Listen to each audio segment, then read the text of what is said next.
So hello everyone, welcome back to my channel एचबर BSc. तो आज मैं दोस्तों आप लोगों के लिए फिजिकल केमिस्ट्री यानी class 12 chapter number 1 solid state का मोस्ट वीवीआई सब्जेक्टिव क्वेश्चन लेकर आया हूं दोस्तों। जो कि इसका जो सब्जेक्टिव क्वेश्चन है यानी सॉलिड स्टेट का जो मैं दोस्त अभी सब्जेक्टिव क्वेश्चन करवाऊंगा, ये काफ़ी इंपॉर्टेंट सब्जेक्टिव क्वेश्चन है। जो कि यहाँ से बोर्ड एग्जाम में 2022 में जो आप लोग का बोर्ड एग्जाम होगा यानी 3 फरवरी को जो आप लोग का केमिस्ट्री सब्जेक्ट का जो ये एग्जाम है, यहाँ से काफ़ी इंपॉर्टेंट क्वेश्चन दोस्त आएगा ही आएगा। यानी सॉलिड स्टेट से अगर क्वेश्चन आएगा तो यहाँ से बिल्कुल आप लोगों का क्वेश्चन आएगा ही आएगा। तो दोस्त आप लोग इस चैनल से जुड़े रहिए। यहाँ पे मैं दोस्त 10 क्वेश्चन करवाऊंगा सॉलिड स्टेट से, सिर्फ सॉलिड स्टेट से। ऐसे मैं हर एक चैप्टर से करवाऊंगा, लेकिन अभी मैं सॉलिड स्टेट लेकर आया हूँ। फिर अगला वीडियो जाएगा सॉल्यूशन का। तो इस तरह से दोस्त आप लोग का काफ़ी इंपॉर्टेंट यहाँ पे और यहाँ पे सब्जेक्टिव क्वेश्चन होगा जो मैं दोस्त पहले से ऑलरेडी 5 चैप्टर तक मैंने ऑब्जेक्टिव क्वेश्चन करवा दिया हूँ। आप लोग अगर उस वीडियो को नहीं देखें तो आप लोग देख लीजिए। तो दोस्त मैं चलता हूँ क्वेश्चन फर्स्ट क्या बोल रहा है कि व्हाई आर सॉलिड रिजिड, यानी सॉलिड ठोस क्यों होते हैं। तो आप लोग जानते होंगे दोस्त सॉलिड ठोस क्यों होते हैं, क्योंकि सॉलिड ठोस इसलिए होते हैं क्योंकि उसके बीच में जो इंटरमॉलिक्यूलर फोर्स ऑफ अट्रैक्शन जो होता है ये काफ़ी मजबूत होता है। और उसका जो कंस्टिट्यूएंट पार्टिकल्स जो रहता है ये भी क्या रहता है, वो फिक्स पोजीशन पे क्या रहता है, वो मतलब कि उसका जो पोजीशन होता है वो फिक्स होता है। और वो अबाउट अपने मेन पोजीशन के अबाउट सिर्फ ऑसिलेट करते हैं, समझ रहे हैं ना। सिर्फ वो अपने मेन पोजीशन के अबाउट सिर्फ ऑसिलेट करते हैं, मोशन नहीं करते हैं। क्यों नहीं मोशन करते हैं, क्योंकि उनका जो पोजीशन रहता है वो फिक्स रहता है। जहाँ पे एक जगह जहाँ पे बैठ जाते हैं वहाँ पे बैठ जाते हैं, समझ रहे हैं ना। तो इस तरह से क्या रहता है, वाई आर सॉलिड रिजिड, इसलिए सॉलिड जो होता है दोस्त वो रिजिड होता है। क्या होता है, तो मैं एक बार पढ़ देता हूँ इसका सेंटेंस कि solids are rigid because the intermolecular forces of attraction that are present in solids are very strong. Their constituent particles have fix position and can only oscillate about their mean position. ठीक है दोस्त। तो आप लोग का question number first का जो हुआ आंसर ये आप लोग का हो गया। क्वेश्चन नंबर सेकंड पे चलते हैं। क्वेश्चन नंबर सेकंड क्या बोल रहा है कि why is glass considered a super cooled liquid, यानी ग्लास को सुपर कूल्ड लिक्विड क्यों कहा जाता है। तो आप लोग जानते होंगे दोस्त जो ग्लास है ये एक एमरफस सॉलिड के अंतर्गत आता है। ठीक है, तो एमरफस सॉलिड में एक प्रकार का ऐसा टेंडेंसी होता है जो कि वह लिक्विड जैसा वो फ्लो करने का उसके पास एक प्रकार का टेंडेंसी होता है।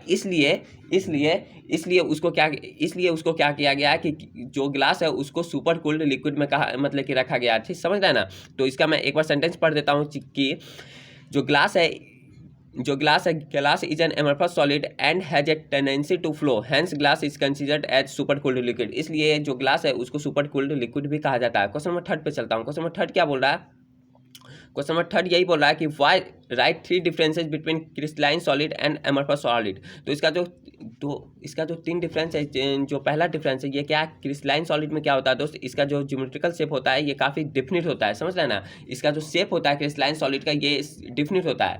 ये नेचर में कैसा होता है, नेचर में एन आइसोट्रोपिक होता है, समझ रहे हैं ना। और तीसरा जो है दोस्त ये long range order in arrangement of constituent particles. इसका जो कंस्टिट्यूएंट पार्टिकल्स होता है क्रिस्टलाइन सॉलिड का, ये कंस्टिट्यूएंट पार्टिकल्स का जो अरेंजमेंट होता है क्रिस्टलाइन सॉलिड में ये क्या होता है, लॉन्ग रेंज ऑर्डर का होता है, समझ रहे हैं ना। इस तरह से दोस्त चलते हैं एमरफस सॉलिड पे। अंतर क्या है, एमरफस सॉलिड का 3 अंतर।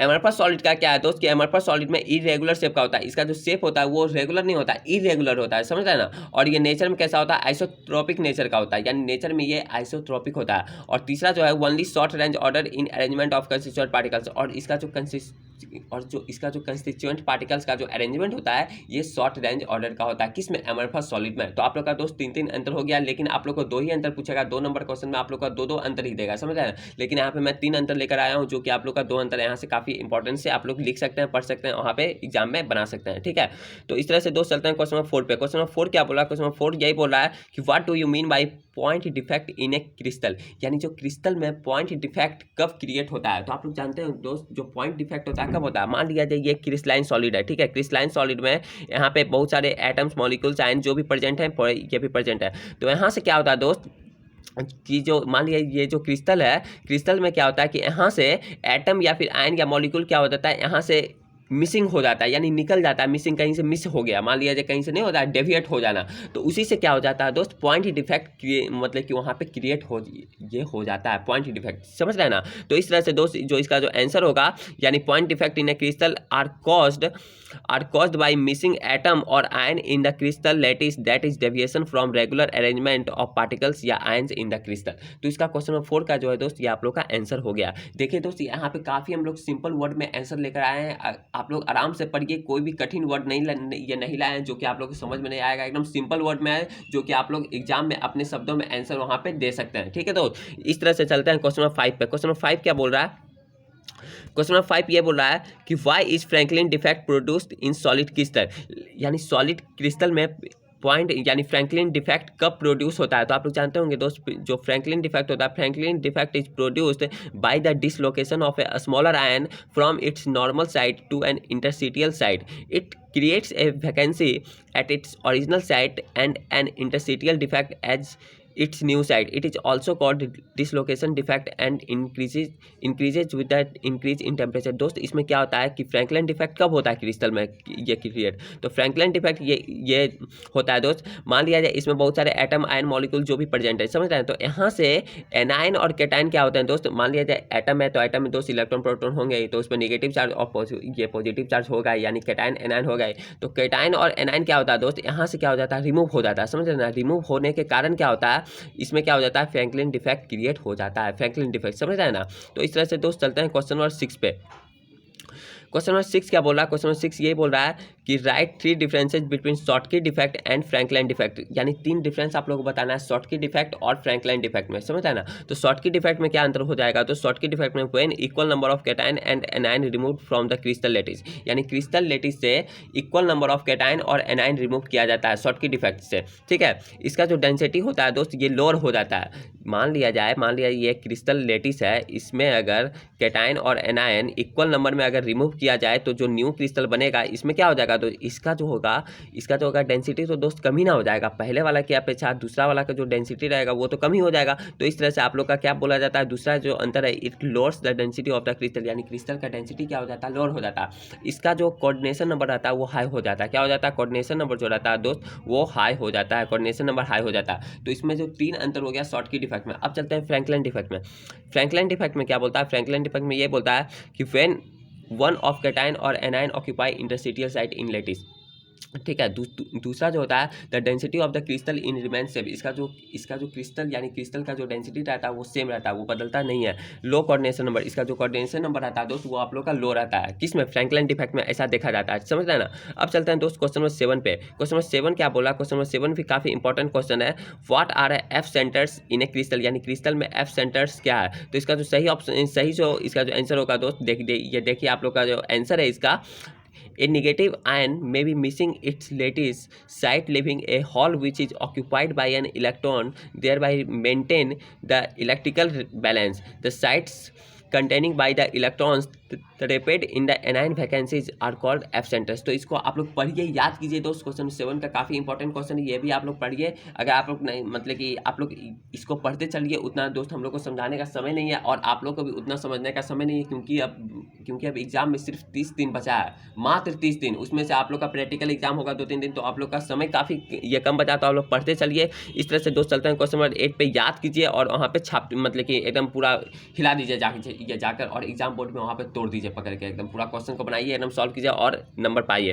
Why are ionic solids conduct electricity in the molten state and not in the solid state. ये कह रहा है कि आयनिक सॉलिड जो होता है दोस्त वो इलेक्ट्रिसिटी कंडक्ट करता है, कब, मोल्टन स्टेट में, बट जो होता है सॉलिड स्टेट वो इलेक्ट्रिसिटी कंडक्ट नहीं करता मोल्टन स्टेट में। ऐसा क्यों, क्योंकि दोस्त ऐसा इसलिए होता है क्योंकि आयनिक सॉलिड क्या होता है, आयनिक सॉलिड दोस्त मोल्टन स्टेट में वो क्या करता है, अपना जो वाटर में, अगर उसको वाटर में डिजोल्व कर दिए आयनिक सॉलिड मान लिया जाए, एग्जांपल ले लेते हैं NaCl का। NaCl क्या है, NaCl जो है दोस्त वो आप लोग का आयनिक सॉलिड है। तो इसको NaCl को अगर हम पानी में डिजोल्व कर देते हैं तो ये अपना आयन में क्या हो जाता है, ब्रेक हो जाता है, Na+ और Cl- में ये अपना ब्रेक हो जाता है। तो ब्रेक होने के कारण ये अपना क्या करता है कि इलेक्ट्रिसिटी को दोस्त ये कंडक्ट करवाता है। लेकिन सॉलिड स्टेट क्या होता है, सॉलिड में क्या होता है कि सॉलिड में वो अपना इलेक्ट्रिसिटी कंडक्ट नहीं करता, मोल्टन स्टेट में भी। सॉलिड मान लीजिए कोई आयनिक सॉलिड नहीं होता, तो इसका जो आंसर जो हो जाएगा आयनिक सॉलिड क्या है दोस्त, देखिए क्वेश्चन नंबर 8 का जो आंसर है, क्वेश्चन नंबर 8 का यही आंसर है कि ionic solids conduct electricity in the molten state because when ionic solid dissolve in water free to move, यानी इसका जो इलेक्ट्रॉन होता है वो दोस्त फ्री मूव करता है, समझ रहे हैं ना। But in solid ions are tightly packed, solid ion क्या होता है वो टाइटली पैक्ड होता है, so they are not free to move and not conduct electricity. Tightly packed होने के कारण उसका आयंस रिमूव नहीं करता, मतलब कि उसका फ्री टू मूव नहीं करता, इसलिए वो इलेक्ट्रिसिटी को कंडक्ट नहीं करवा पाता है। इस तरह से दोस्त चलते हैं क्वेश्चन नंबर 9 पे। क्वेश्चन नंबर 9 क्या बोल रहा है, क्वेश्चन नंबर 9 भी काफ़ी इंपॉर्टेंट है। What type of defect can arise when a solid is heated? Which physical property is affected by it and in what way? इसमें से बोल रहा है कि सॉलिड को जब हम हीट करते हैं तो उसमें से कौन सा डिफेक्ट प्रोड्यूस हो जाता है, यानी कौन सा डिफेक्ट क्रिएट हो जाता है, और which physical property is affected by it, and और उसको कौन सा फिजिकल प्रॉपर्टी अफेक्ट करता है। तो दोस्त आप लोग जानते होंगे जब सॉलिड को हम हीट करते हैं तो उसमें वैकेंसी डिफेक्ट क्या हो जाता है, प्रोड्यूस हो जाता है, वैकेंसी डिफेक्ट प्रोड्यूस हो जाता है, और उसका जो डेंसिटी रहता है वो दोस्त फिजिकल प्रॉपर्टी यहाँ पे डेंसिटी आया है, तो उसका जो डेंसिटी होता है दोस्त, कोई भी सब्सटेंस को अगर हम हीट करते हैं तो उसका जो डेंसिटी होता है वो डिक्रीज कर जाता है, समझ रहे ना। क्यों डिक्रीज करता है, क्योंकि बिकॉज सम एटम्स और आयंस रिमूव द क्रिस्टल, क्योंकि उस क्रिस्टल से कुछ एटम्स और आयन वहां से क्या हो जाते हैं, रिमूव हो जाते हैं, ठीक है। तो इस तरह से क्वेश्चन नंबर 9 का जो है दोस्त वो आप लोग का कौन सा हुआ, ये आप लोग का आंसर हुआ, समझ रहे हैं ना। अब चलते हैं दोस्त क्वेश्चन नंबर 10 पे, जो कि काफी लास्ट क्वेश्चन है, इसका लास्ट क्वेश्चन है सॉलिड स्टेट का लास्ट क्वेश्चन है, जो कि ये भी काफी इंपॉर्टेंट क्वेश्चन है। What type of solid are electrical conductors malleable and ductile, इसमें से आप लोग को सॉलिड का नाम बताना है, किसी एक या का नाम बताना है जो कि इलेक्ट्रिकल का कंडक्टर्स हो और वो मेलेबल भी हो और वो डक्टाइल भी हो। तो इसका जो सही जो ये हो जाएगा दोस्त, आप लोग कॉपर का तार देखे होंगे, कॉपर का वायर क्या होता है दोस्त, वो मेलेबल भी होता है और वो इलेक्ट्रिसिटी का भी गुड कंडक्टर होता है और वो डक्टाइल भी होता है, यानी वो उसमें तन्यता भी पाई जाती है, उसमें मेलेबिलिटी यानी आघातनीयता भी पाई जाती है, और वो क्या होता है, इलेक्ट्रिसिटी का गुड कंडक्टर भी होता है। तो आप लोग का कॉपर है, और आप लोग ये Fe भी ले सकते हैं, यानी आयरन का भी आप लोग ले सकते हैं, आयरन भी। तो इस तरह से आप लोग का दोस्त क्वेश्चन नंबर 10 का जो है दोस्त कॉपर और फेरस आंसर होगा, यानी कॉपर फेरस जो होता है वो सॉलिड होते हुए भी इलेक्ट्रिकल का गुड कंडक्टर है, मेलेबल भी है और उसमें डक्टाइल है, यानी उसमें तीनों प्रकार का प्रॉपर्टी पाया जाता है। तो इस तरह से दोस्त आप लोग का जो 10 क्वेश्चन हुआ दोस्त, यहाँ से सारा कुछ मैंने क्वेश्चन काटवा दिया सॉलिड स्टेट से दोस्त। तो आप लोग इस चैनल से जुड़े रहिए और फ्री ऑफ कॉस्ट सारा कुछ मटेरियल यहाँ से पाइए, पढ़िए लिखिए। तो ठीक है दोस्त, आज के लिए इतना ही रहने देते हैं, फिर आपके साथ मिलेंगे अगले वाले वीडियो में, जो कि आप लोग का सॉल्यूशन चैप्टर से लेकर आऊँगा काफ़ी इंपॉर्टेंट क्वेश्चन, जो कि हम लोग दोस्त प्रीवियस ईयर का लाते हैं क्वेश्चन, जो कि काफ़ी इंपॉर्टेंट, जो कि हर एक बार क्वेश्चन में पूछा ही जाता है। तो वहाँ से मैं सारा कुछ वहाँ पे देख दाख के इधर उधर से लाता हूँ दोस्त, जो कि काफ़ी इंपॉर्टेंट है, जो कि आप लोग का एग्जाम में आए। ठीक है दोस्त, तो आप लोग इस चैनल से जुड़े रहिए। तो आज के लिए दोस्त इतना ही, फिर मिलते हैं आपके साथ अगले वाले वीडियो में।